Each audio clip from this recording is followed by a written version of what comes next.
Race 9 of the Moni Moresby GoKart Championship, and 3 more races to go before the end of the season. After round 8, Christopher Chan, kart 33 of Mountain Dew On-Track Solutions, is leading the pack with 261 points. Holding on to second place is Leon Nguyen of Track Pro, kart 666 with 185 points. Running on third is Colin Blundell of Pacific Energy Consultancy of kart 69 on 184 points. Corey, kart 72 of Pacific Energy Consultancy on 4th place with 175 points. On 5th is Theo Casemiro of Boroko Motors. And Ronaldo Sokan of Pit Stop Racing, kart 12 with 143 points on 6th, making up the top 6.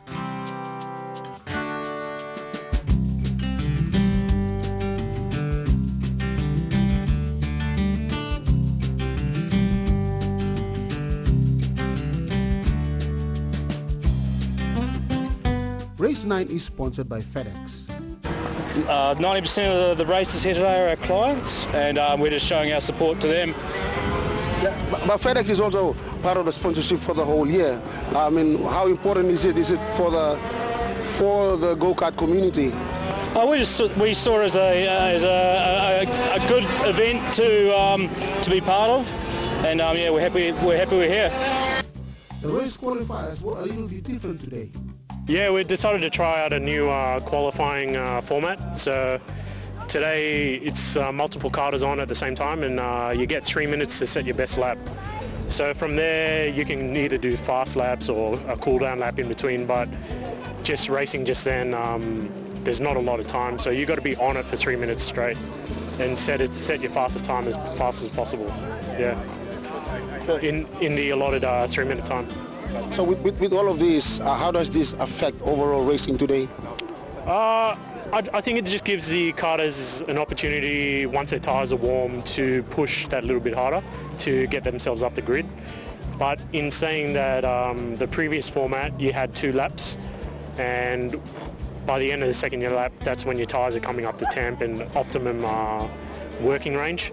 And then, you get the checkered flag and that's the end of your session. But whereas this, there's more karters on at the same time, there's more action on the track, so you can follow multiple karters. And overall, it's proving to be popular so far. The new qualifying format was created to give more interest to the spectators and drivers themselves. I've been trying to change it for a few races now. Just didn't have time, or I wasn't even in the country. But yeah, I thought if you put a few drivers together, give them a bit of space in between them, and give them more time instead of those 2 laps, it will make it more interesting for them. I believe they're going to perform better, and it will also be better for the spectators. It was a trial thing today, and when I went around to ask the drivers, they all loved it. So I kind of like it. I think it gets everything moving really quick. It's a great idea. It finished really quick. It was well organized. First I was a bit apprehensive about it, how it's going to be, but actually, if you looked at it, everybody gave each other room, and yeah, it was good. I think that's how we should do it from now on. Yeah. So Ken, welcome to race 9 of the Moni GoKart Championship. Yeah, good to be back commentating with you, Carl. Yes, and so we have a different kind of bunch going up, especially from the back there. So we have Phil. Yeah, Phil. I think it's his second or third race this season. He's starting to gain speed, and as he gets familiar with the track, he will definitely improve. But yeah, all throughout the season, we see the 4 same protagonists at the front. So that's Chris Chan from Mountain Dew On-Track Racing, Leon Nguyen from Track Pro Racing, Callan from Pacific Energy Consulting, and Theo Casemiro from Boroko Motors, the fastest 4 at the front. And also I think it is the top 4 in the championship, yes, vying for overall championship glory. So we are missing one karter though, Corey Van Genderen. Interesting, yeah. Yeah, he is away, so it gives Theo and Callan a chance to leapfrog him in the championship standing. But as the boys come around, see the green flag and pedal to the metal. They are go for racing. Ooh. Looks like everyone gets through cleanly there. Yeah, Theo did actually struggle in the hairpin.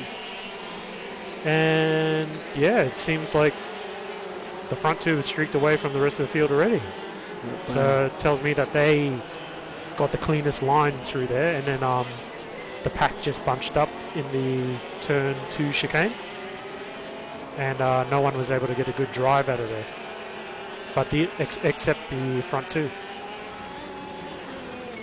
So Chris and Leon pulling away from the rest of the field, building an early lead, and we're looking at 2 rear gunners before, Sergey and Philip, bringing up the rear of the field. Interestingly, Sergey is actually improving. He's getting faster and faster. Yeah, I'd say his quali pace isn't quite as good as some others, but his race pace is definitely consistent, and he is able to push consistently throughout the day on his own pace and make his way up to the rest of the field. Yeah, John Scott actually went for... oh, wow. Something must have happened to Theo and Dan Gagan there, because they've gone from pretty close to the mid-pack to the back of the pack. Yeah. Didn't quite catch what happened to them, but maybe running over some cones or something like that, and the cones got stuck under their drivetrain, so they had to remove them before they could resume racing. Oh, there's the guys with their hands up. Marshall's is... Oh.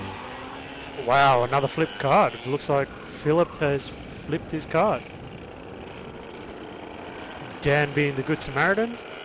Marshall's coming over to check that Philip's okay. You never want to see a flipped card at all. Oh, it looks like a massive incident there. The tie rod's bent. Oh, he's up on his feet. Yeah, it's good that he's walking. A bit ginger, but he's walking nonetheless.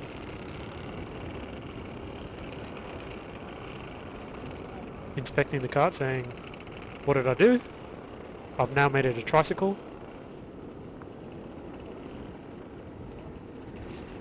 Hey, as long as all the wheels are still attached, you can still drive it, mate. So hop back in and get to it.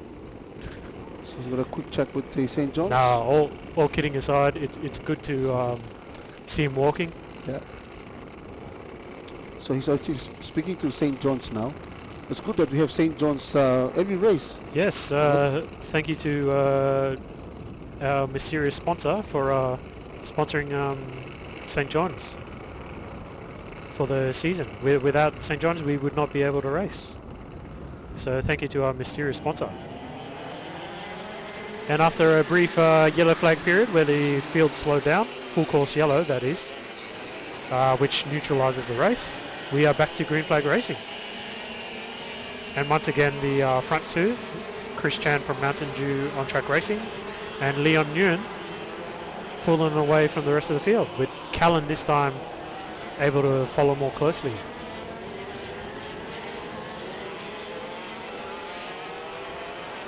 Great action there from the mid-pack. Quick glimpses all around the track. And Chris Chan comes over in first place, Leon Nguyen in second place, and Callan in third place. With Ray Sokan in fourth. Interestingly. The ultimate subpar driver in fifth, and closely followed by Steve Broward. Steve Broward actually he's actually improving. Yeah, he's driving fantastic. Very aggressive, but he gets the job done. Very good for his sponsors. From New Ford there. I just think that he just needs a lot. He needs to be a lot more patient. Well, sometimes, you know, you get the move done early, and then you've consolidated your position, because it is very hard to pass. So if you're able to get the move done early, then you can defend your line easier than it is to pass.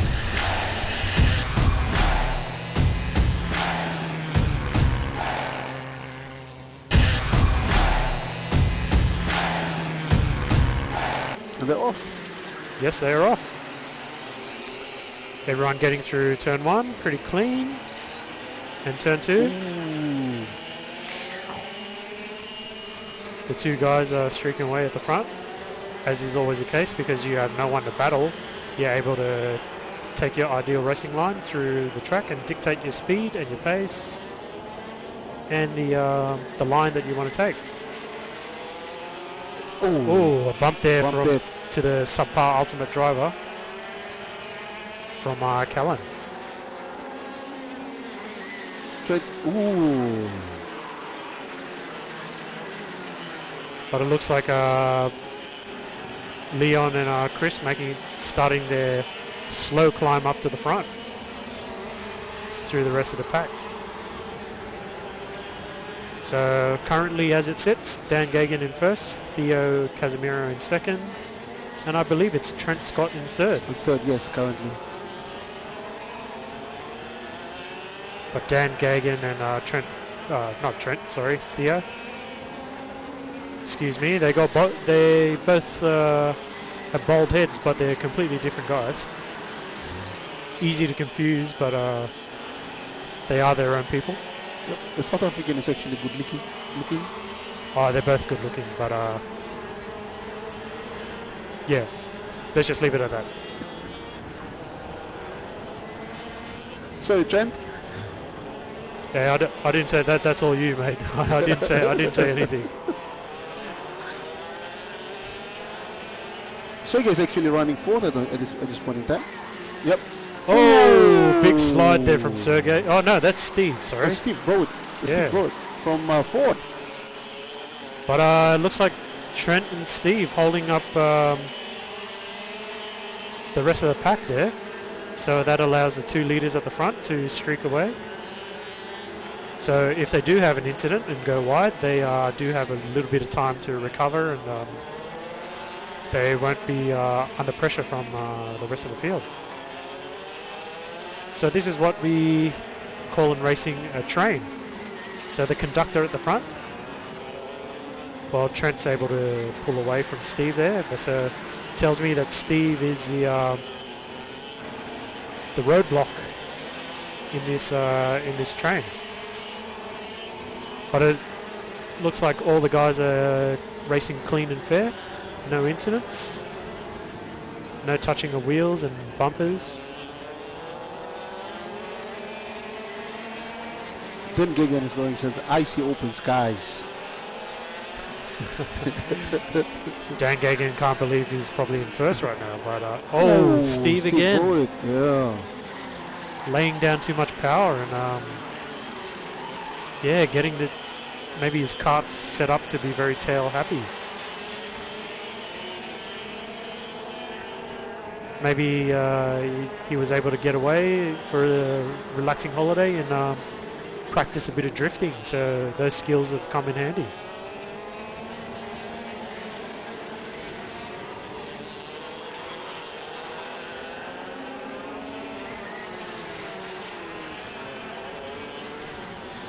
Ooh, Steve again, yeah. He's going wide. That tells me he's pushing very, very hard. So at this point in time, he's going, so I'm going to get Trent. I think at this point, everyone wants to just get past Trent and Steve there, but no one's able to close up the gap. So their defensive line's driven by Trent and Steve there. They're too good for the rest of the field to pass. But once again, that allows our front two to build a massive, massive gap. As we can see, the rest of the field coming through slowly. Chris and Leon still battling away, yep. Trying to claim some places, but not able to get close to the guys in front, or even bunch up the pack a little bit. How long do you think Trent will hold on to that third position? Not quite sure. I mean, if he's defending his line like he is, he should be able to hold it for the rest of the race. But I'd like to see more of this midfield battle, because this is where the action's at. very, very... I mean, if they've been racing the whole heat so far, and they've all maintained places, so it tells me that everyone's battling hard. Not just the third and fourth place, but everyone in that pack, or the train. Let's just call it the Trent train, because he's at the front carriage. Everyone in the Trent train is trying to battle for position, and no one's giving an inch. So it tells me that everyone is driving a really, really good defensive line. But at the same time, as soon as you start battling, you start losing. Trent has been relegated a few positions there, so rest of the field coming through somehow. Missed that. So Sergey, Ray, Callan and Chris have managed to get by Steve and Trent there. So that might open up the field a little bit. But I think it's too late for the rest of the field to catch up to these two guys at the front. They're just ticking away at the laps, and there's not enough time for the rest of the field to catch up to these guys, especially Dan and Theo.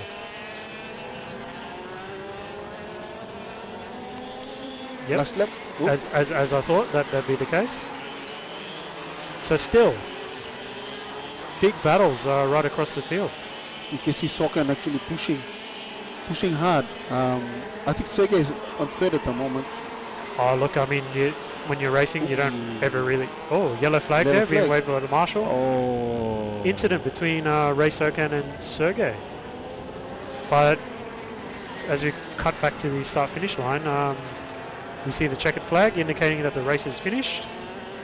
Dan Gagan in first. Chris Chan able to come back through to third from last place. Magnificent driving from everyone. Yeah, but an incident at the end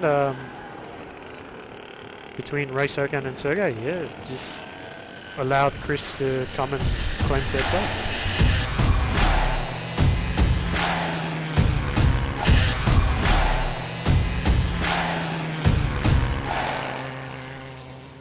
Well, drive their formation lap at a faster pace, so maybe generating more heat into the tyre. Oh, Trent not in line there, but hey, everyone got away cleanly. Subpar ultimate driver being pushed out there, but everyone getting through there relatively unscathed. But I guess like the rest of the season, the usual protagonists at the front. Chris Chan from Mountain Dew Odd Track Racing at the front in P1, Leon Yoon in P2, and Callan in P3. But a new combatant in P4. No, not a new combatant, but Dan Gagan getting up there from SBS Electrical. He's actually got some very, very solid pace. Surprised me when he got into the kart. I mean, he didn't race at all last season. He came down and got interested, bought a kart, and yeah, that guy has some natural speed in him. He's never raced before, don't you? Oh, really? Oh, is it? I have no idea. But yeah, he's just got a natural speed in him. So if you're listening, Dan Gagan, just keep at it, man. I'm sure you'll contest with the four guys at the front eventually. Not that you haven't already, it's just if you keep working at it, I'm sure you'll be able to battle week in, week out with these guys at the front.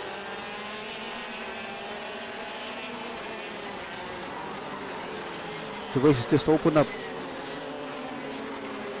Yeah, Sergey at the back there. Very, very loose. Sliding a lot. Pushing a speed that he can't quite handle. Or maybe that it came into the corner too hot, trying to catch up to the rest of the field. And that's what I mean. Like when you're at the back and you see someone in front of you, you kind of got like a carrot dangled in front of you, and you're trying to chase that carrot, but at the same time, you push a lot harder and you start making mistakes. So you kind of need to concentrate on your own race and hope that you will eventually catch the guy in front of you. If you're consistent, you'll be probably do a lot faster times than him, than someone that makes mistakes every lap or two.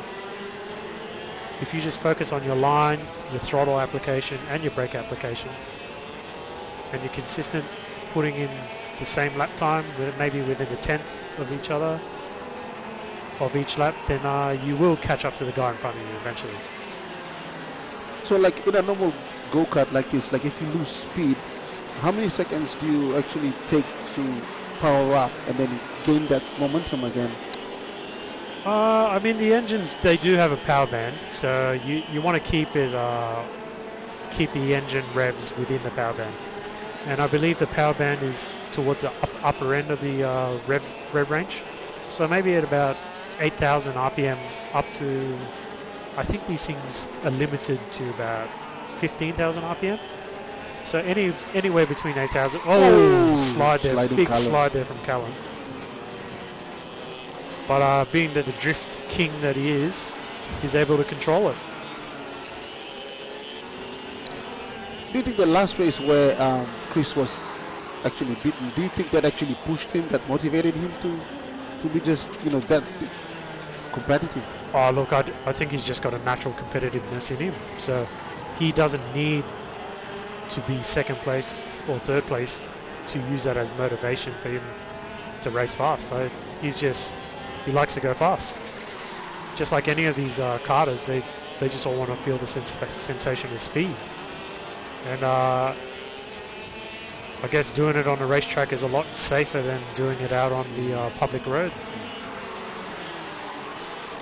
So you get to blow off a little bit of steam and get your aggression out on the track. As he comes around for the checkered flag, he has won Heat 3 by a very, very big margin. And coming over the line in second place is Leon Nguyen from Track Pro, and third place is Callum. Dan Gagan in fourth, and Ray Sokan able to close the gap on Dan and come a close fifth.